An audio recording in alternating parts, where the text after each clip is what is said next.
Tabas. Pakliringan ko yung ilalim. Ha? Hindi. Puslan na. Grabe damay palang rubber dito. Tayo nagpunpun to. Magkano kilo rubber ngayon? 50. 50 ang kilo ng rubber. Ito yung finished product ng rubber, oh. Yan. Yan yung finished product niya. Ito. Yan yung ano niya. Production.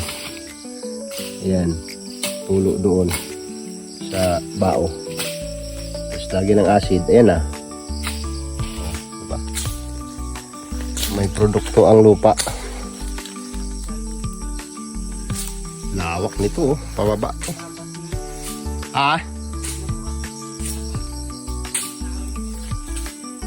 Oo, maputol, no? Yan, lansunis yan, oh. Yan, lansunis yan. Ari, oh, bita man yan, oh. Bita. Yan, tipulo na kahoy yan, parang marang, parang ugob. Yan, oh. Maganda rin ang kahoy niyan. Clearing kasi iwan namin yung mga matitibay na kahoy. Yung papapakinabangan na kahoy, yun yung ano namin, iiwan para lumusot. Papakliringan ko ito. Kailangan malinis ito bago tayo umuwi. Palilinisan ko tong ilalim ng gubat ko para makita natin yung mga puno dyan na naglalakihan. Yung lang mga silbing mga kahoy, puputulin ko na yan para yung may mga pakinabang na kahoy ang lulusot. May nato daw na dra, Brad. Siling ni Papang, may nato daw na dra.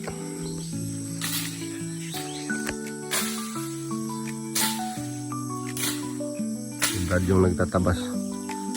Matabas din ako dyan pagka ano, kaso pababa muna kami ng bayan at mag-upload ng video.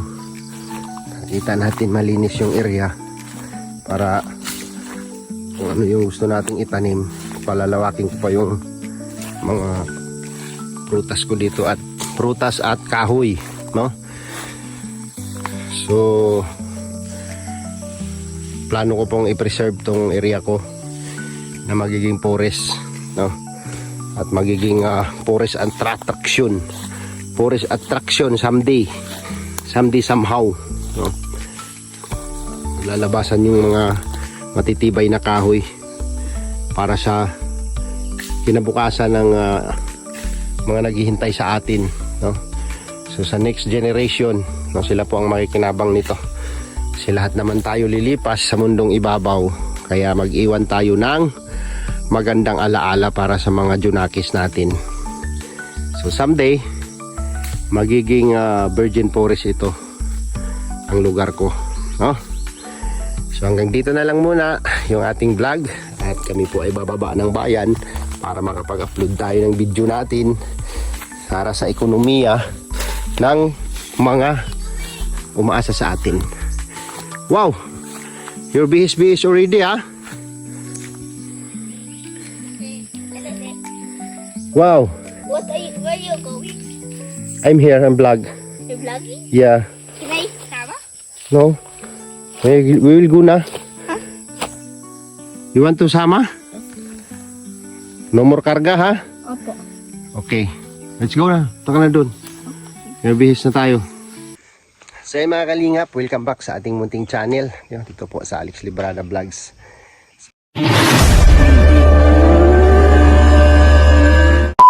Isang mapagpalang araw po sa ating lahat, mga kalingap, no? So for today's video po, mga kalingap, ay pababa tayo ng bayan kasi nag-iimbak kami ng video ni Glyza. Tapos pag naka-imbak na kami ng video, bababa kami ng bayan kasi doon lang tayo makapag-upload ng ating video at wala pong signal dito sa bundok ng Tralala, no? So ngayon bababa kami, pangalawang baba namin ng bayan. So every 3 days, no, makapagbaba tayo ng makapag-ipon kami ng 3 video, 4 na video, i-upload na namin lahat yun. Tapos uwi na kami dito. So, mag-iipon na naman kami ng vlog. Tapos baba naman kami ng bayan para makapag-upload. So ayan, medyo hiningal tayo. So samahan nyo po kami sa aming paglalakbay ngayon papunta sa bayan. At ito po ay ano lang, no? Parang ipapakita lang din namin sa inyo yung malinaw na area kung paano kami dumadaan, umaakyat, bumababa dito sa lugar na to, no? Ito po ay nasa bundok po ng Tralala. So ayan, makikita nyo po yun sa likuran natin na napakaganda ng tanawin, no? Ayan.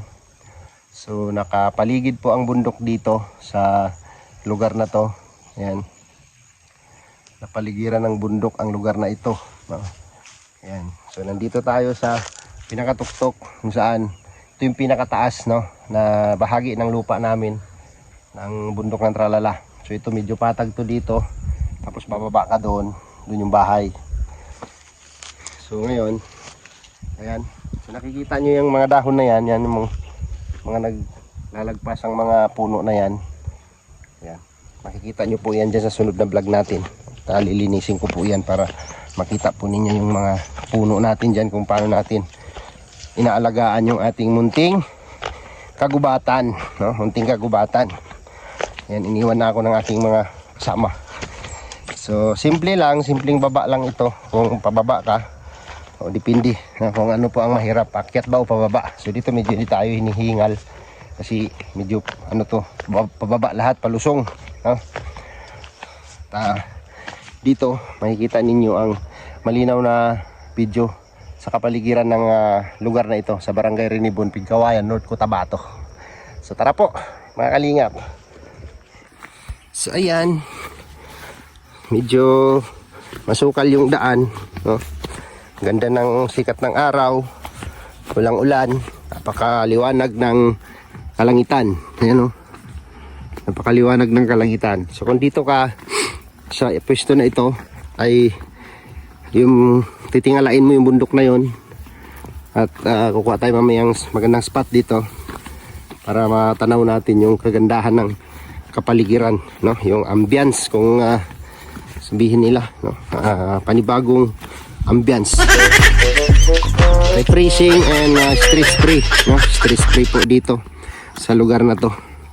Kung dito ka titira o babakasyon ka dito, malayo sa ano, walang mga marites, no?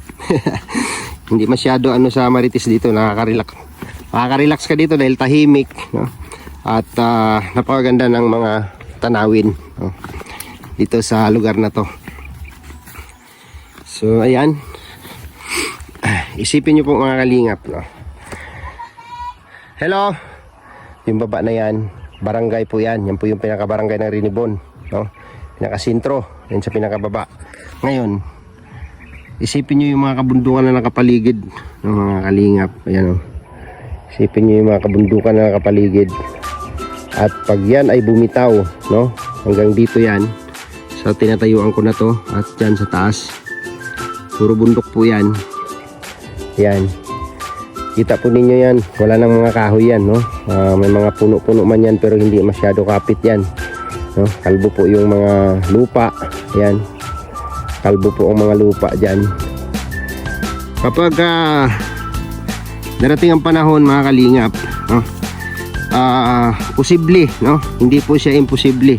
Posible pong mangyari, no? Posible pong mangyari kapag halimbawa bumuhos ang matagal na ulan or isang buwan na ulan, 1 week, 2 weeks na ulan na walang tigil. Posible pong mangyari mga kalingap na itong mga kabundukan na to ay bibitaw, no? Bibitaw at bubuhos diyan sa barangay na yan, no? Sa baba. So posible po kasi wala na pong kapit yung lupa na yan. Wala na pong kapit. Puro na po yan ano, puro na po sakahan yan. Yan, oh. Yan, puro sakahan yan. Bundok po yan, no? Yan, bundok yan. Isipin nyo po yan pag yan ang bumitaw kabilaan. Yan, oh. Yan ang mga kabundukan na yan. Pag yan ang bumitaw, posible pong matabunan yung barangay na yan. No? Dito. Kaya nga po, pinaplano ko po dito na sa mga kapatid ko na i-preserve tong lupa na to dahil wala nang magandang produkto dito. Taniman na lang ng mga puno. Ayan o. May mga puno na yan.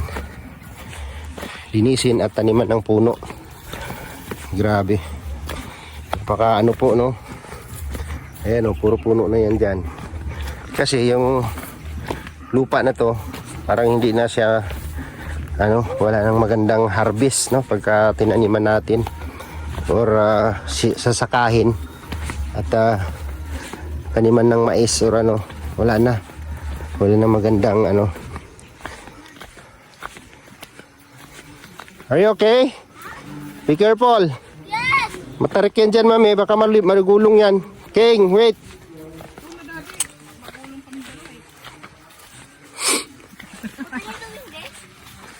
Be careful because dito pinakatarik.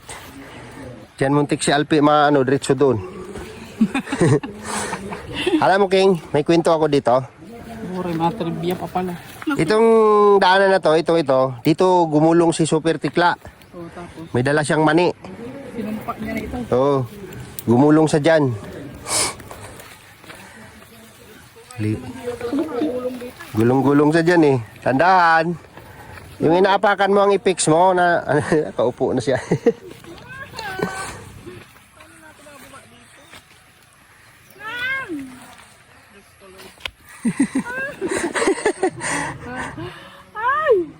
Ba't umupo ka na?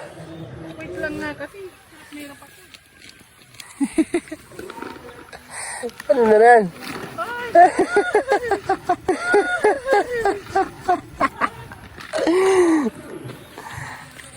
Simple lang. Yung apakan mo ang lagi mong i-fix. Tapos balance.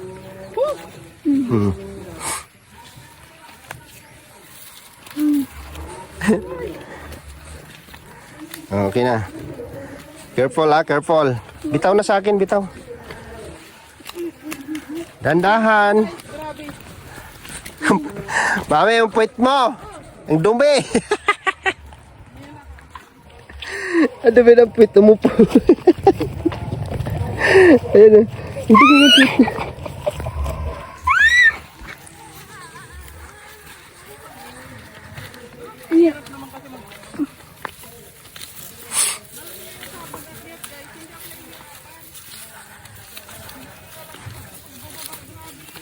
Hindi ako marunong dito.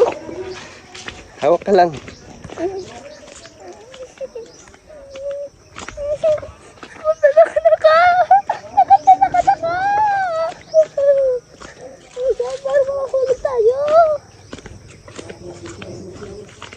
Bakit dito tayo tuban?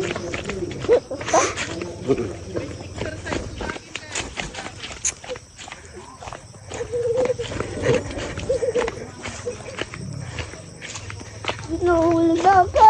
Hawak lang.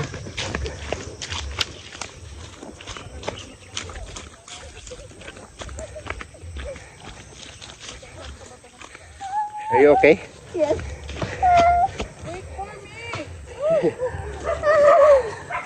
Saya tumangkad dun.